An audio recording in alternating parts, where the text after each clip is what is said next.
Bonjour et bienvenue à cette vidéo où je discute de certains aspects à bien planifier pour un voyage réussi à Disney avec des jeunes enfants.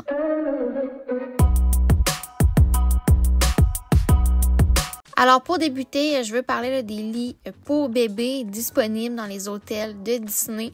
Donc c'est un service que Disney offre et la possibilité d'avoir soit un pack and play ou bien un roll away crib livré à votre chambre d'hôtel.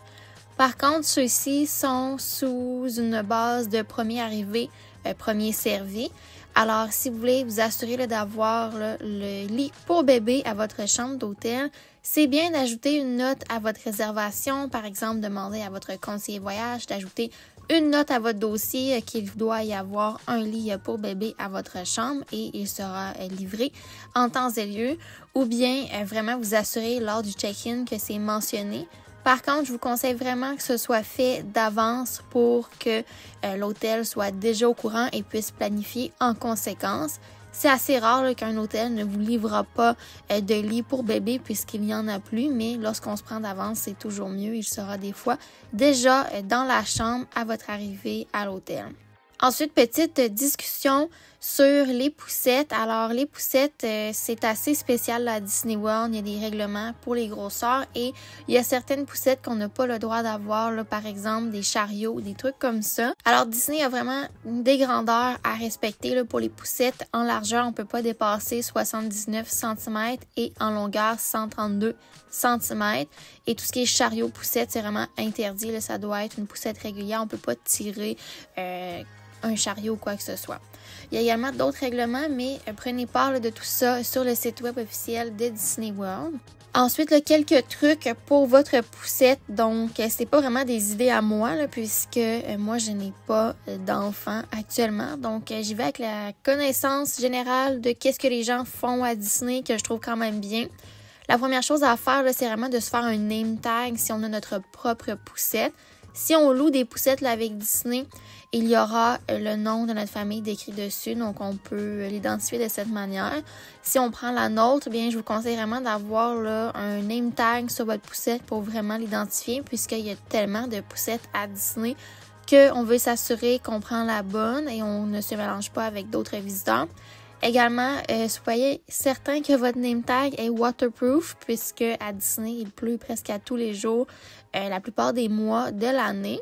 Ensuite, l'autre truc que j'ai trouvé assez brillant, les jeunes enfants, il fait assez chaud pour eux à Disney World et un des moyens les plus efficaces de les rendre vraiment confortables dans leur poussette, c'est d'avoir les ventilateurs portatifs à batterie rechargeable qu'on peut clipper sur la poussette. On peut en mettre deux. On met le ventilateur au max et l'enfant est vraiment plus confortable, surtout pour les mois d'été, de mai jusqu'à novembre. Je crois que c'est vraiment assez nécessaire. Ensuite, le truc que j'ai vu, que j'ai vraiment trouvé cool, c'est des personnes achetaient un rack comme ça pour mettre des chaussures à la maison sur une porte ou sur un mur. Puis, ils le coupaient pour utiliser les pochettes qu'ils accrochaient après le manche de la poussette. Et là, on peut mettre les resort mugs, on peut mettre des lingettes désinfectantes, des snacks, n'importe quoi, à portée de main, de la crème solaire. Et pour l'accrocher, eh bien, on prend les crochets heavy duty.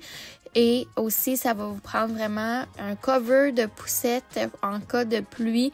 C'est vraiment essentiel, sinon c'est assuré que votre poussette va être détrempée puisqu'elles sont stationnées à l'extérieur pour la majorité des attractions. Ensuite, en termes de location de poussettes, donc à Disney, on peut se procurer une poussette directement avec eux. Alors, les prix varient, mais pour le moment, on est vraiment autour pour une poussette simple de 15 $ la journée, une poussette double 31 $ la journée. Si on prépaie pour le voyage au complet de la location de poussette, eh bien là, on économise un peu.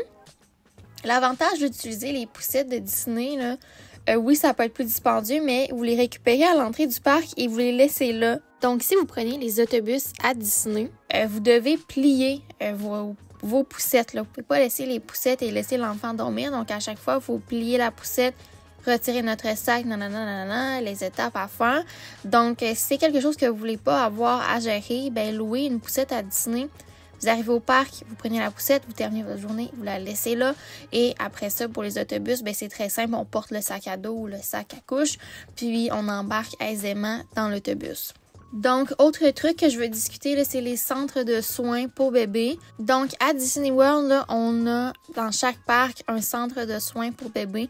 Et c'est super bien aménagé. Là, j'en ai visité quelques-uns, mais je peux pas filmer à l'intérieur. Ça comprend là, une salle d'allaitement. On a des tables à langer. On a également des installations là, sanitaires. Il y a des fois, il y a des salles pour, si on veut avoir une coupure du son, là, pour vraiment être dans le silence. On a également des micro-ondes disponibles et il y a un téléviseur, il y a souvent des petits films et tout ça, il y a des tables pour dessiner. Il y a également une boutique où est-ce que si on a besoin là, de lait maternisé, d'aliments pour bébé, du jus, des couches, des lingettes, crème solaire, médicaments, c'est tout là au centre de soins pour bébé, le Baby Care Center. Ils sont dans chacun des parcs, un endroit par parc. Par contre, ça peut varier. Là, des fois, ils sont en rénovation et ils sont changés d'un endroit à l'autre, mais c'est assez le même endroit la plupart du temps. C'est pas seulement là, pour les bébés, là, ça peut être pour les jeunes enfants ou bien quelqu'un qui a des besoins particuliers avec le son et qui a besoin de silence ou de se ressourcer. Ça peut être un très bon endroit à aller. Autre truc que je vais discuter, là, c'est les activités. Donc, des fois, c'est difficile de planifier qu'est-ce qu'on peut faire avec un jeune enfant. Sur le site web de Disney World, c'est super bien fait. Donc, quand on va là, dans la liste d'attractions, on peut mettre un filtre pour la grandeur de la personne là, qu'on veut valider quelle attraction qu'elle peut faire. Et là, ça nous donne une liste et on peut voir là, dans chacun des parcs c'est situé où.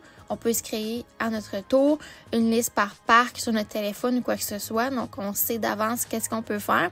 Mais c'est ultra simple avec le filtre sur le site web de Disney World pour avoir toutes les attractions que notre enfant ou une personne pourrait faire. On peut également filtrer là, selon différents besoins, dont chaise roulante ou si on a des besoins en lien avec le son ou quoi que ce soit. Donc, tout est là sur le site web de Disney World. Pour le prochain point, je veux seulement faire le rappel qu'à Disney World, on peut apporter de la nourriture avec nous dans les parcs. Donc, n'hésitez pas à apporter une tonne de collation pour vos jeunes enfants. S'ils ne sont pas vraiment dans l'âge de manger un repas, puisqu'ils sont des picky eaters ou ils ont une petite faim, apportez avec vous ce qu'ils ont besoin pour manger et ça vous fait également économiser dans ce cas-là, puisque ça vaut pas non plus la peine d'acheter un repas pour enfants s'il est à moitié mangé ou presque pas touché. Donc, on a le droit d'apporter tout ça. Vous pouvez avoir votre glacière également. Assurez-vous que vous êtes dans les dimensions requises par Disney. Ensuite, là, en termes d'horaire de journée, là, je vais parler pour vraiment les personnes qui sont sur le site de Disney World, un hôtel de Disney. Je vous conseille de vous lever tôt, d'aller au Early Entry, profiter de l'avant-midi au parc et vraiment de faire la pause en mi-journée à l'hôtel. On retourne, on fait la sieste, on se baigne, on se repose et on retourne en soirée. C'est vraiment ça qui va faire en sorte que tout le monde va être en forme, puis que vous gardez vraiment l'horaire de votre enfant là, avec la sieste, qui est quand même assez important là, lorsqu'on change un peu cet horaire-là. Des fois, c'est un petit peu difficile de naviguer là, dans notre voyage, donc la pause est vraiment essentielle. Si vous êtes hors site à Disney World, bien là, c'est à vous de voir ce que vous voulez faire ou bien de trouver un endroit où est-ce que votre enfant va pouvoir faire la sieste au courant de l'après-midi pour vraiment avoir une agréable soirée avec une ambiance beaucoup plus relaxe et détendue. L'autre truc, c'est que des fois, on va à Disney et on est vraiment go, on veut tout faire. Avec un enfant, il faut vraiment s'adapter à son rythme. On ne veut pas non plus imposer un rythme.